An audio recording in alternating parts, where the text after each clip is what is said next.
Shalom Pak Bambang, saya mau izin bertanya, apakah Trinitas itu artinya Tuhan itu tiga? Mohon pencerahannya. Ya teman-teman muslim misalnya bertanya dalam ketidaktahuan mereka ya nggak salah juga. Pak, apakah iman Kristen itu artinya Tuhan itu tiga, Pak? Karena dalam Al-Quran itu kafir loh, Pak, kalau Tuhan tiga itu.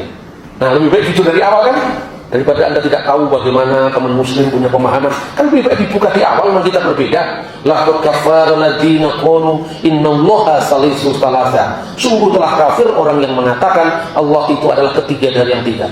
Terus saya jawab, nggak ada Kristen yang mengatakan Allah itu ketiga dari yang tiga. Masa nggak ada, Pak? Kamu lihat semua gereja, mulai dari gereja Gemit, gereja GKIN, gereja Pantekosta, Karismatik, Katolik, ada nggak orang yang menyanyi ketiga dari yang tiga? Nggak ada lah. Berarti apa? Itu bukan Kristen. Terus dia bilang, berarti kitab saya salah apa? Nggak salah, cuma salah alamat. Penerapannya bukan untuk orang Kristen. Lah ini untuk siapa? Ya kamu cari sendiri lah, itu kan bukan kitab saya, ini kitabmu kan. Di sini dialog teologis terbangun dengan baik. Karena dalam iman Kristen tidak ada itu definisi Allah ketiga dari yang tiga itu. Apalagi kalau menurut pandangan Quran sendiri ketiga dari yang tiga itu siapa? A'anta qulta linnasi ittahiduni wa ummiya ilahaini min dunillah. Ini pertanyaan diberikan kepada Isa Al-Masih.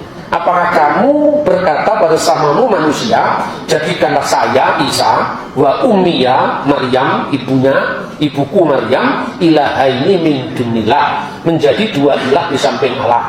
Nah, Protestan jangan kesusun utuh dulu, jangan terkesan utuh ini Katolik, Pak, bukan. Orang Katolik juga tidak ada yang berdoa demi nama Bapa dan Ibu dan Anak, juga tidak ada. Ini nggak ada hubungannya dengan Katolik juga. Kemungkinan yang diserang oleh Al-Quran itu adalah kepercayaan bidat Kristen yang waktu itu dihadapi oleh Islam, namanya sekte Koliridianisme.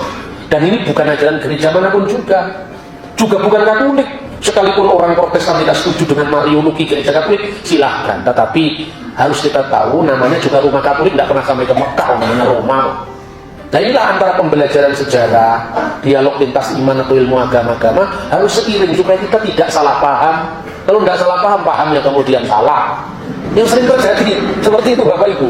Makanya saya bilang Trinitas itu tidak ada kaitannya dengan Tuhan itu tiga, tidak ada kaitannya. Ini tadi perjanjian lama. Maka jelas dikatakan dalam kitab Kejadian, Elohim, ruah Elohim, dafar Elohim, firman Allah itu tidak lain dan tidak bukan adalah Elohim Echad, El Echad, Adonai Echad. Dari perjanjian baru, ketika Tuhan Yesus memberikan perintah baptisan, baptiskanlah mereka esto onomatu patros, gitu iu gitu agiu pneumatos. Perhatikan, esto onoma, demi nama, ini bentuk tunggal, bukan esto onomati, demi nama-nama.